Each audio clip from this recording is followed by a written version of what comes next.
안녕하세요. 문서연 선생님입니다. 수능을 한 달 앞둔 지금 선생님의 마지막 커리 퍼펙트 파이널이 시작됩니다. 스펙트럼부터 시작되었던 개념 완성 수업이 킬러 마스터를 통해 심화 완성, 사회문화의 경우에는 표분석을, 그리고 생활과 윤리에서는 킬러 주제를 다뤘죠. 에티켓을 통해 도대체 어떻게 수능을 임해야 하는지 그 실전 감각을 키우는 시간까지 가졌습니다. 이제 정말 마지막 그 한 단계가 남았습니다. 바로 올해 6, 9월을 완벽하게 분석하는 최종 점검의 시간, 바로 퍼펙트 파이널입니다.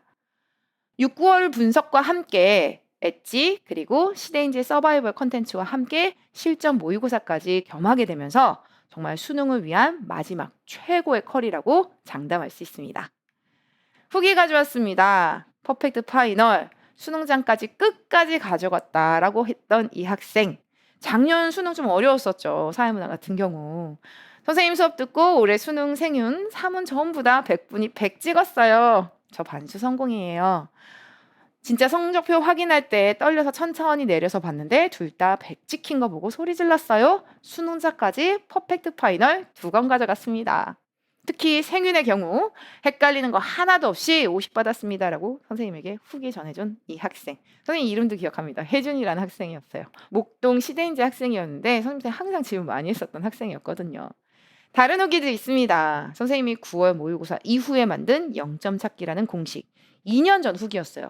근데 이건 왜냐라고 하면 선생님이 6, 9월이 엄청 중요하다고 하는 이유는 그해 수능에 반영되기 때문입니다. 선생님이 2년 전 9월 모의고사에서 세 지역 가중평균 문제를 보고 바로 0점 찾기라는 공식을 만들었죠. 작년에는 내세동이라고 하는 공식을 만들었고 그건 작년 수능 20번 문제 인구 부양비에 적용할 수 있었습니다. 요 이야기 이거 공식 선생님이 알려주신 건데 하면서 15번 3군 컷, 20번 5초 컷 했어요 라고 했던 이 학생의 후기. 올해도 선생님이 6, 9월을 정말 완벽하게 분석했습니다. 사회문화 어떻게 구성되어 있는지 살펴보는 시간 가져봅니다. 파트 1과 파트 2로 구성되어 있어요. 퍼펙트 파이널 파트 1. 사회문화의 경우 표분석으로 이루어집니다. 올해 6월과 9월 어떤 트렌드를 가지고 평가원이 문제를 출제했는지. 선생님이 생각할 때 올해는 표분석의 본질이 훨씬 더 강화된 문제로 출제될 예정이라고 생각합니다. 왜냐? 엄청 어렵게 비율 절대치 증가를 물은 게 아니라 정말 본질적인 측면, 즉 분모가 분자값을 찾는 형태로 문제가 전부 다 나왔기 때문에 그 부분을 포커스를 놔두고 정리하셔야 됩니다. 그리고 파트 2 개념 완벽 분석도 마찬가지입니다. 올해 6월과 9월 어떤 경향성을 가지고 문제가 출제되었는지 선생님과 6, 9월을 나란히 놔두고 이런 걸 새롭게 보여줬구나라는 걸 확인하면서 나 스스로 혼자 봤을 때는 잘 안 보이던 것들을 선생님과 수업하면서 하나하나 체크할 수 있습니다. 그러면 왜 이렇게 6, 9월을 강조하느냐라고 하면 바로 이게 아까 선생님이 얘기했던 그 2년 전 2021학년도 9월 모의고사였습니다. A지역, B지역, C지역 9월 모의고사에 바로 이 세 지역 가중평균이 나왔죠. 근데 이전까지는 세 지역 가중평균을 보여주지 않았단 말이에요. 그리고 그때 아이들은 9월 모의고사 때 엄청 고생했죠. 근데 선생님이 그때부터 엄청 연습해서 애기들 훈련하게 했습니다. 그렇게 한 후 결국 시험장에서 네 지역 가중평균이 나왔습니다. 선생님은 0점 찾기라는 공식을 만들었죠. 선생님이 0점 찾기 아는 친구들은 알 거예요. 4에서 5 빼주세요. 마이너스 1. 3에서 5 빼주세요. 마이너스 2. 7에서 5 빼주고 7에서 5 빼주고 그리고 여기에 뭐라고 쓰여 있죠? B지역은 A지역 인구의 0.5배라니까 얘가 2A면 얘는 A, 얘는 A. 그럼 얘를 B로 놓자. 곱해. 마이너스 2A, 마이너스 2A, 플러스 2B, 플러스 2A는 0. 아하, 넘겨주면 A는 B가 되는구나. 이렇게 해서 분모값을 찾아가는 방식. 이 0점 찾기는 선생님이 바로 2년 전 9월 모의고사 이후에 만든 공식입니다. 그러면 올해는요? 올해는 표분석으로 이런 공식을 만들 일은 별로 없었습니다. 어렵지 않았거든. 하지만 왜 틀렸느냐? 분모분의 분자를 설정하기 어려워해서 그렇죠. 그러니 이 부분들 6, 9월 이후에 선생님의 이러한 분석의 그 능력을 다른 영역들, 다른 개념들에 어떻게 적용할지도 선생님의 퍼펙트 파이널 수업을 통해 알 수 있습니다. 그러면 왜 그러느냐? 자, 다시 또 작년 6월 모의고사였습니다. 전체 기준, 즉 분모값 100으로 났을 때 절대치를 비교하는 이 문제는 작년 수능 다 물론 형태는 약간 달라요. 얘는 전체를 100으로 났을 경우고 얘는 20대 남성, 20대 여성을 100으로 난 거니까. 하지만 기준값 100으로 절대치를 비교하는 문제라는 거에서는 그 맥락을 같이 합니다. 이뿐이 아니죠. 개념도 마찬가지로 그해 6월과 9월의 모의평가가 수능으로 연결됩니다. 작년 6월 모의고사였습니다. 이 문제에서 답은 너무 쉬운 2번이었어요. 근데 1번을 골라서 틀린 친구가 무려 27%였습니다. 그러면 이게 왜요? 선행연구 A, B. 근데 그 선행연구 안에 A와 B는 실험법으로 이루어져 있었던 거죠. 근데 갑이 실험법을 했느냐? 그건 아니었던 거야. 근데 이게 6월 모의고사에 출제됩니다.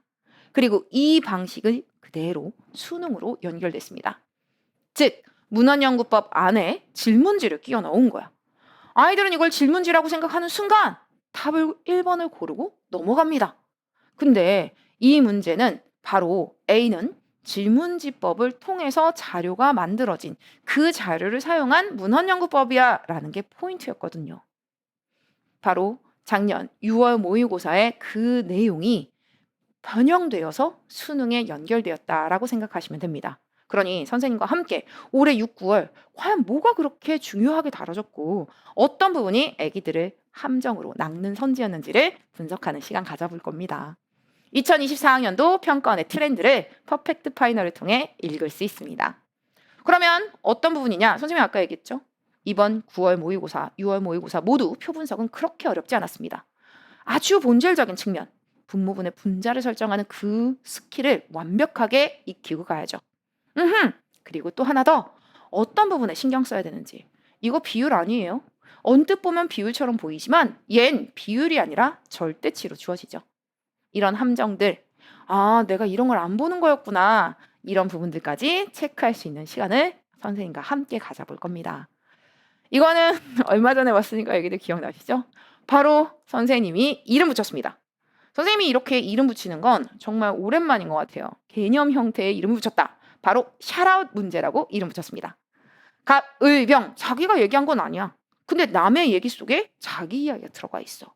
어느 부분을 신경 쓰고 어떻게 문제를 풀어야 할지, 시험장에서 안정적으로 답을 고르는 그 방식, 어디서부터 시작하고 어떻게 풀어야 하는지 선생님과 퍼펙트 파이널을 통해 정리할 수 있습니다.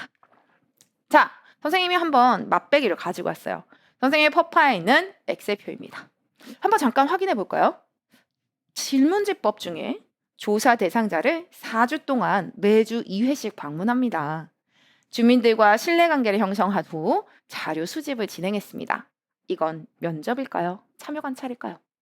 대부분의 학생들은 참여관찰이라고 고를 겁니다. 이렇게 진행한 것은 면접법이 아닌 참여관찰법에 해당한다? X입니다. 왜요, 선생님? 여기에 면접을 한 건지 아니면 참여관찰을 한 건지 이렇게 드러나 있지 않아요. 실제 2024학년도 6월 애기들이 봤던 그 문제로 돌아가 보면 신뢰관계를 형성한 후 문답을 통해 질문, 얘기한 거야. 그리고 자료를 수집합니다. 면접법이 바로 이 내용에 해당하는 내용이었습니다. 학생 스스로 그 정도까지 분석하기는 어려울 수 있어요. 하지만 선생님이 해줄 겁니다. 퍼펙트 파이널에서. 자, 이렇게 선생님과 함께 표 분석 그리고 개념 파트들 올해 6, 9월이 어떤 트렌드로 어떻게 문제를 출제했는지 살펴보는 시간을 가질 겁니다. 그렇다면 생활관리는 어떻냐? 생활관리는 사상가별 주장 이 부분을 너무너무 강조했죠. 어디 한번 확인해 봅니다. 킬러 주제에서 자연윤리, 사회정의, 교정적 정의, 국가시민윤리, 시민불복종, 그리고 국제관계 평화, 해외 원조 정말 킬러 주제 전부 다를 올해 6, 9월 제시문부터 시작해서 선지까지 샅샅이 분석합니다. 그리고 나머지 파트들, 즉 영단원, 선생님은 동양윤리의 접근과 서양윤리의 접근을 영단원으로 분류합니다. 영단원부터 시작해서 1단원, 2단원, 3단원, 4단원, 5단원, 6단원까지 올해 6, 9월 어떠한 내용들이 다뤄졌는지 엑셀표로 정리할 수 있습니다. 그러면 왜 생활관리에서는 6, 9월이 그렇게 중요하냐? 라고 한다면 6, 9월에 제시되었던 내용들이 바로 변형되어서 수능에 나오기 때문입니다. 특히 제시문에 있는 내용들이 선지화되었을 때 아이들을 어렵게 하죠. 작년 6월 시민불복종의 내용이었습니다. 부정의한 법을 변혁하고자 불가피하게 다른 법을 위반하는 시민불복종 정당화될 수 있습니다. 롤스의 간접적 시민불복종이 작년 6월 처음 제시됩니다. 그리고 이건 작년 수능으로 출제되었습니다. 시민불복종이 정당한 법에 대한 위반을 수반할 수 있는 거 있지요. 간접적 시민불복종 가능하잖아. 시민불복종의 대상이 되는 현저하게 부정의한 법에 저항하면서 오히려 부정의하지는 않아. 하지만 교통법규를 어긴다거나 하는 방식으로 이러한 시민불복종을 진행할 수 있습니다. 작년 6월의 시민불복종이 바로 작년 수능으로 연결된 케이스라고 보시면 됩니다. 작년만 그랬냐? 아니죠. 제시문에 있는 내용들도 문제로 출제됩니다. 2016학년도 6월 제시문. 법은 일반적 목적, 해악을 방지하는 거야. 근데 모든 형벌은 악이야. 고통은 유발하거든. 이 제시문 속 내용이 그해 수능으로 출제됩니다. 사형은 범죄 예방 효과가 있기 때문에 그 자체로 선이다? 아니야. 그 자체로는 악이라고. 저기 봐봐. 모든 형벌은 악이래잖아. 하지만 학생들은 생각보다 제시문을 아주 꼼꼼하게 읽지는 않지요. 이 제시문, 문장 단위, 정말 나노 단위로 선생님과 함께 분석할 겁니다. 그리고 또 하나 더. 실제 작년 수능에서 오답률 1위는 사회 정의 파트도. 그 다음, 시민 불복종 파트도 연구평화 파트도 아니었어요. 동양윤리의 접근이 오답률 1위였습니다. 왜였을까? 작년 9월 모의고사였습니다. 참된 사람은 모자란다고 억지를 부리지 않고 성공을 뽐내지도 않으며 이를 도모하지도 않는다. 그리고 마지막에 명예를 위해 참된 자기를 잃어버리는 자는 선비가 아니다. 선비? 선비라는 단어는 유교지. 이렇게 푼 거죠. 그리고 밑을 내려왔어. 군자는 의로움으로써 근본을 삼고 예로서 실천하며 공손. 내가 유교라고 했는데 이게 또 유교야? 그럴 순 없는데? 그리고 다시 올라가 봤더니 이거는 자연스러움을 강조하는 도가이구나 라는 걸 찾을 수 있었던 거죠. 그러다 보니 이 9월 모의고사의 오답률은 높지 않았어요. 이 부분 그대로 작년 수능으로 연결됩니다. 요거 명성을 추구하며 참된 자기를 잃으면 선비가 아니다. 이거 도가라고 써줬어야 되는데 아이들은 또 습관처럼 선비라는 단어만 보고 유교로 날아듭니다. 근데 문제가 어떻게 구성되었느냐? 밑에 불교가 나온 거야.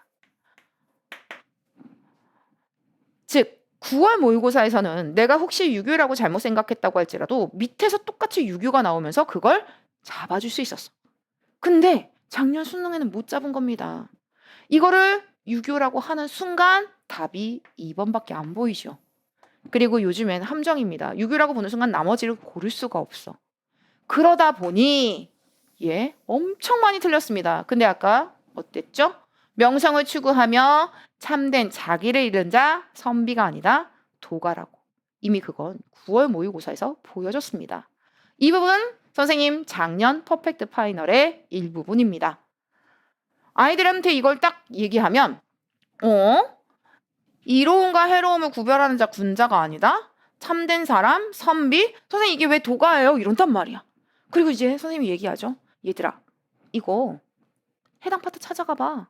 이거 도가랑 이야기 내어서 평가원이 제시했어 라고 하면 선생님 몰랐어요 이러죠.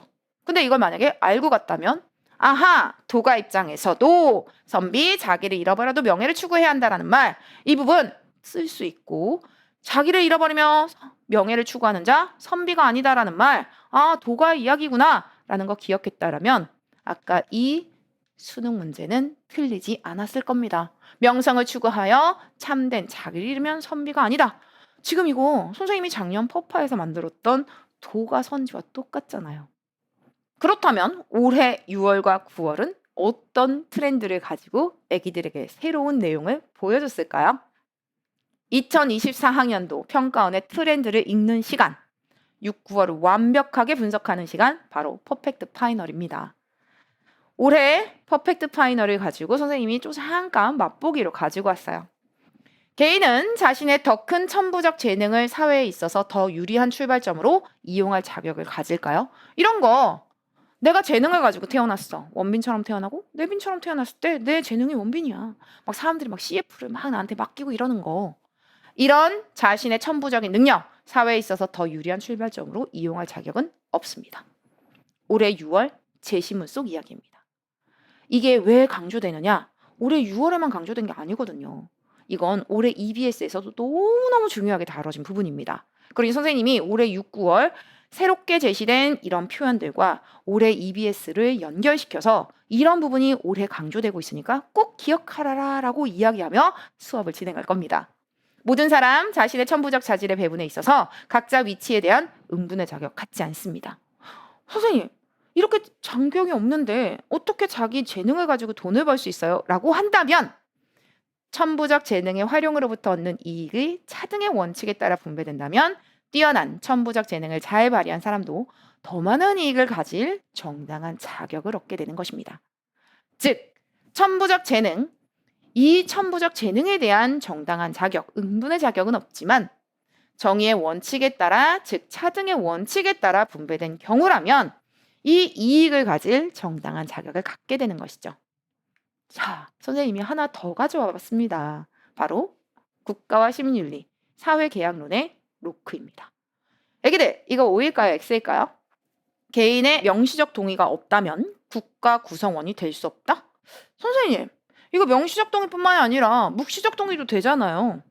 그러면 이건 X네요. 라고 할 친구가 많겠죠? 이거 답 O입니다. 응? 선생님, 저는 2024년도 9월에 이런 걸 본 적이 없어요. 이건 선생님이 이걸 분석해서 만든 선지거든요. 그럼 분석이 왜 중요하느냐? 학생들 혼자서 하긴 좀 어려워요. 작년 6월 홉스와 관련된 제시문이었습니다. 자연 상태에서 인간의 경쟁, 불신, 공명심 때문에 분쟁이 발생한다. 바로 이런 전쟁 상태죠. 근데 선생님이 작년 퍼펙트 파이널에 만든 선지였습니다. 인간의 경쟁, 불신, 공명심 때문에 그대로 가지고 와서 변형시킨 거죠. 분쟁이 발생하는 자연 상태는 부정의한가? 이런 것들을 보여주면 여기까지 다룰 것 같은 거야. 그래서 작년 퍼펙트 파이널 때 선생님이 만들었던 선지였습니다. 이게 작년 수능에 나옵니다. 왜? 홉스는 전쟁 상태인 자연 상태를 정의도 부정의도 존재하지 않는 걸로 보거든요. 그러니 작년 수능 개인은 자연 상태에서의 불의를 피하려고 라는 말은 해당되지 않습니다. 자연 상태에서는 정의도 불의도 없거든요. 혼자서 이 정도까지 분석하기는 어려울 겁니다. 하지만 무언가가 새롭게 나왔다라기보다는 이런 6, 9월의 변형이었다라고 생각하시면 되죠. 자, 다시 로크로 돌아가 봅니다. 개인의 명시적 동의가 없다면 국가 구성원이 될 수 없다. 물론 선생님이 만든 선지입니다. 그런데 이건 기본 개념이기도 해요. 애기들이 처음 보는 내용일지도 모르겠지만 이미 9월 모의고사에서 이와 관련된 내용을 보여줍니다. 사람들은 자연법 집행을 둘러싼 분쟁이 발생하는 자연 상태에서 벗어나고자 그들이 자연 상태에서 가졌던 평등, 자유 및 집행권을 입법부가 처리할 수 있도록 사회의 수중에 양도한다. 여기 부분. 이에 대한 명시적 동의는 그들을 공통된 법률의 지배하에 둠으로써 사회의 완전한 구성원으로 만든다. 이제 여기에 개념이 조금 들어가는 거죠. 로크 입장에서 명시적 동의뿐만 아니라 묵시적 동의도 정부의 법률에 복종할 의무, 즉 정치적 의무를 지게 하는 건 맞는 말입니다. 하지만 이렇게 국가 구성원이 되는 경우라면 이건 묵시적 동의로는 될 수가 없습니다.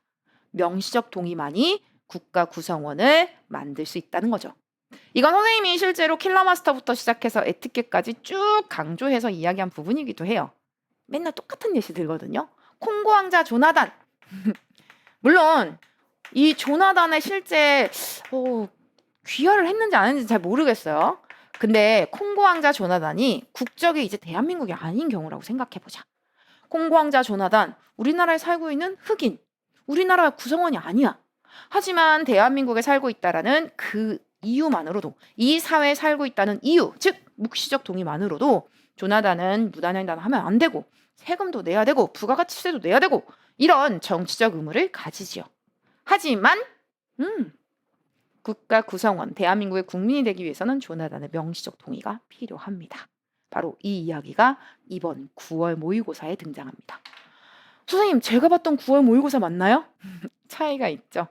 선생님이 이게 직업이잖아요.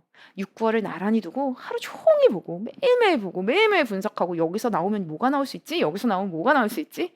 이런 게 선생님이 하는 일이니까 당연히 학생들 스스로 분석하는 것보다는 당연히 자세하고 더 딥할 수밖에 없습니다. 그런데 선생님과 함께 정리하면 되죠.